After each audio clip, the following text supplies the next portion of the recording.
Okay guys, so we'll see the program. We'll learn this program, how it works. PLSQL program to find sum of four numbers. Okay, so you already know, right? Sum of numbers in C programming and in Java also you might have already seen, right? So I think you already know, right? What is meaning of sum of numbers, right? So now I'll directly go with this. So see here, how do you write this? First, it is very important to write set server output on.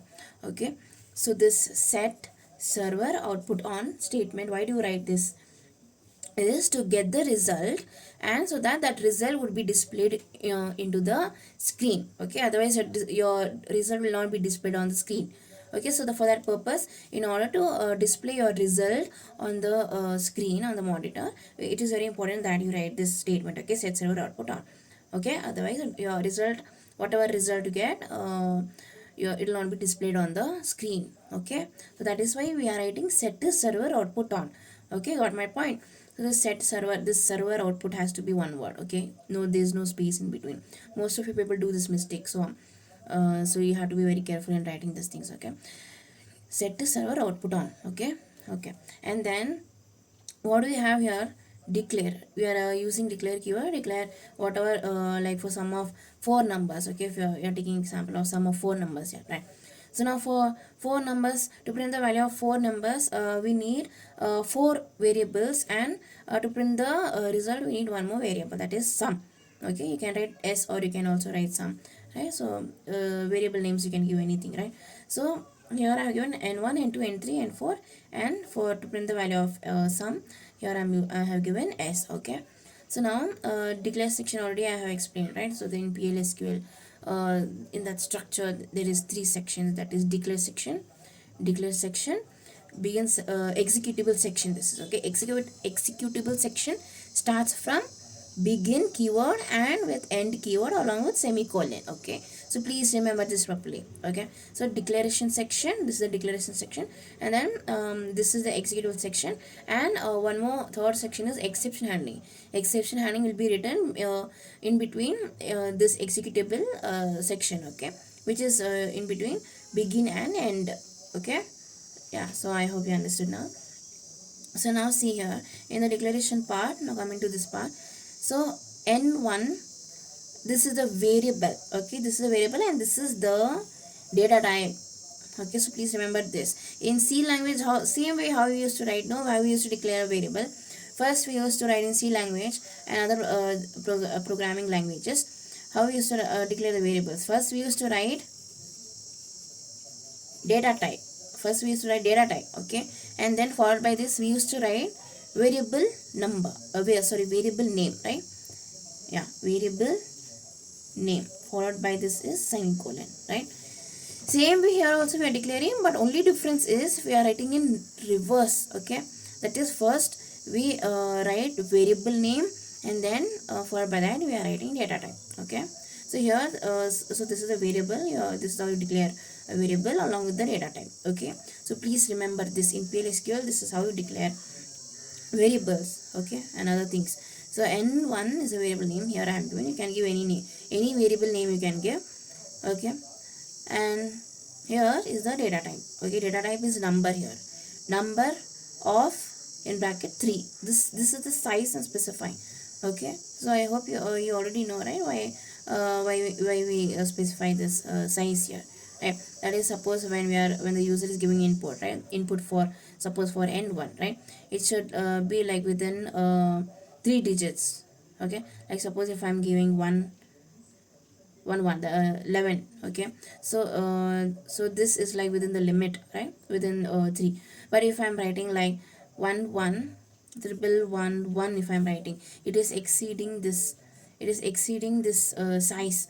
Okay, so in order to I mean to say, like you can give 5 also, no problem, but 5 would be very long, so I'm giving only 3 or 2, anything you can give, but not exceeding like 4 or 5. Okay, so because you can give, but it's better to give like small digits only. Okay, for sum of numbers, right? So remaining things also same thing, for 4 numbers. Okay, sum of 4 numbers, I'm giving only 4 variables. Okay, and that already you know what is a variable, right?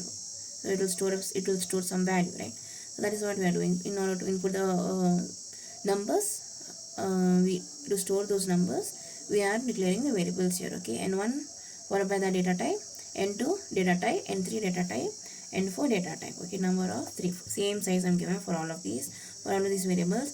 And then one more variable, sum. Okay, that is to print the result. Okay, s you can give sum also, no issues, but whatever you are giving variable here, same here also it has to be equal. Okay, if you are giving capital S, and here if you are giving small s, it will not work. So you have to be very careful in this. Okay, so you have, if you are giving here capital S, here also it has to be capital S. Okay, so this part I will teach later. First I'll go with this. So s, we are declaring a variable s, that is to print the result of sum, and then followed by this data type, number of 5. Here I'm giving size 5. Okay, because the result will may exceed right, like up to 5 digits. That is why I'm giving the size 5. Okay, and one more thing you have to remember, when the user is given input, see for this 4 variables, if you are specifying the size 3. Okay, so while giving the input value, when the user gives the input value for these particular variables, like if I'm giving like, okay, so this is acceptable. If you are giving more than this, that is 3131, if you are giving, then it will not accept. Okay, so you will get error, right? So you have to you should be able to understand when you're getting such errors, right? So this part I think you have understood. And same here also, for so this 5. Okay, when you can change this size number. Okay, you can also give 6 or 7. Okay, so you have to be very careful about all these things, right? So the size should not exceed. That is what you have to keep in mind, right? And now, so this part is over, and now we'll go to the executable section, executable part. This is the executable part. Okay, like in C language, we have seen, right, main execution of the program starts from main, right? So the main execution starts from main function. Before main function, we used to declare variables as such, right? So same way here also, it is little similar. Okay, first we declare the variables and many things, and here this is where this section is where the main execution starts. Okay, the main execution will be done. So that is why we call this section as executable section. Okay. Okay, so see here, so what do we have in this executable section? We have n1 colon equal to ampersand n1. Okay, so see, one thing I want to see is, you have to be very particular where all you have to write semicolon. Okay, which statements you have to end with a semicolon, and where you don't have to write semicolon, because most of you are doing this mistake. Okay, so for this statement, set server output on, you don't have to write you don't have to end with semicolon. Okay, but here for in declaration section, only we are using declare keyword. For keywords we don't end with semicolon. Okay, this you have to keep in mind. Okay, and then here for begin, for this executable section, um, so we start with the begin keyword. Here also there is no semicolon. Okay, and this ends with end keyword, followed by this is semicolon. Okay, so why here we are writing semicolon is because it signifies the end of executable section. That is why it is important that you write semicolon here.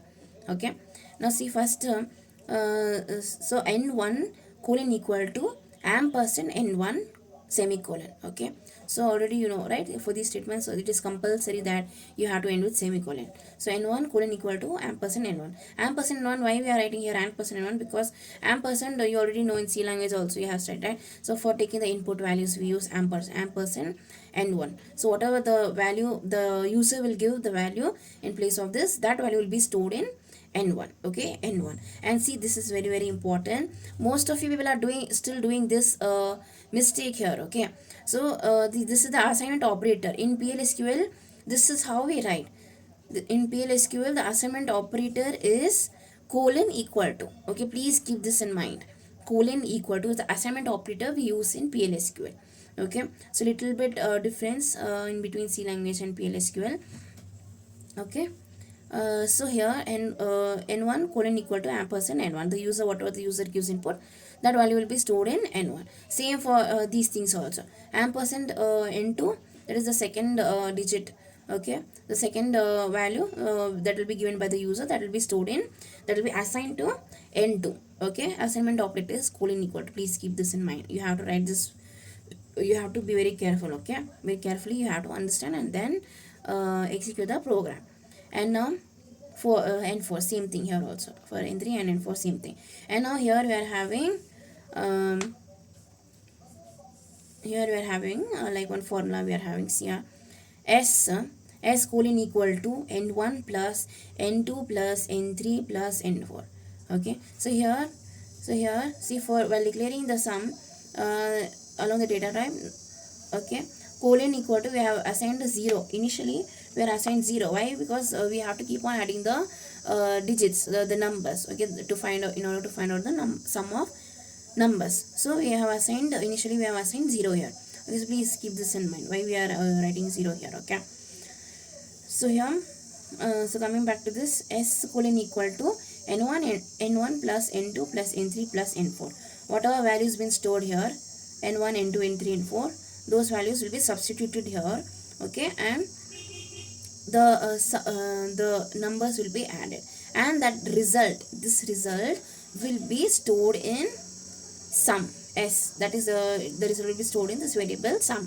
Okay, so I hope you got till here. Okay, and now see here, next to print the message and to print the result, okay, we have to write dbms underscore output dot put underscore line. So people are still doing this mistake, that they are not writing this statement properly.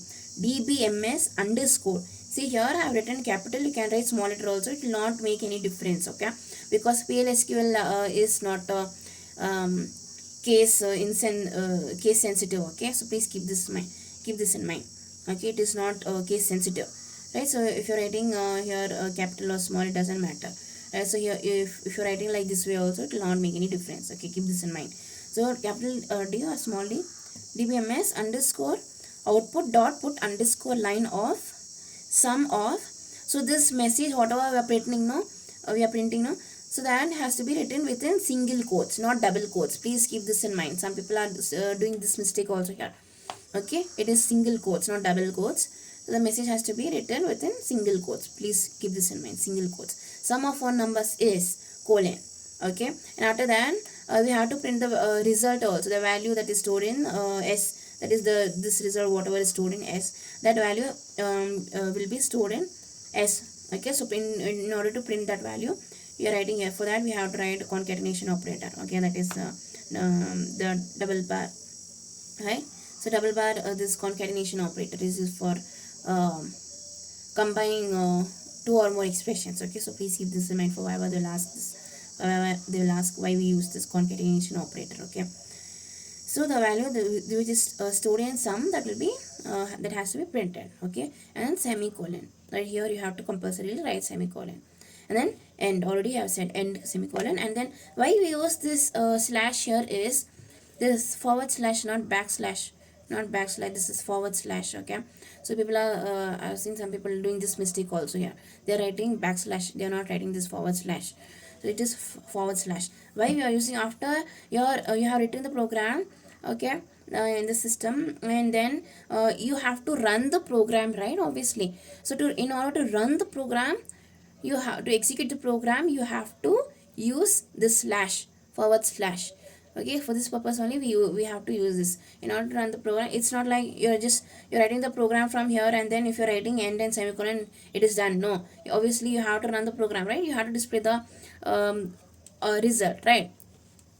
You have to get the execution, right? For in order to run the program, we use okay, this for compiling purpose also we use the slash. Okay, I hope you understood. Thank you.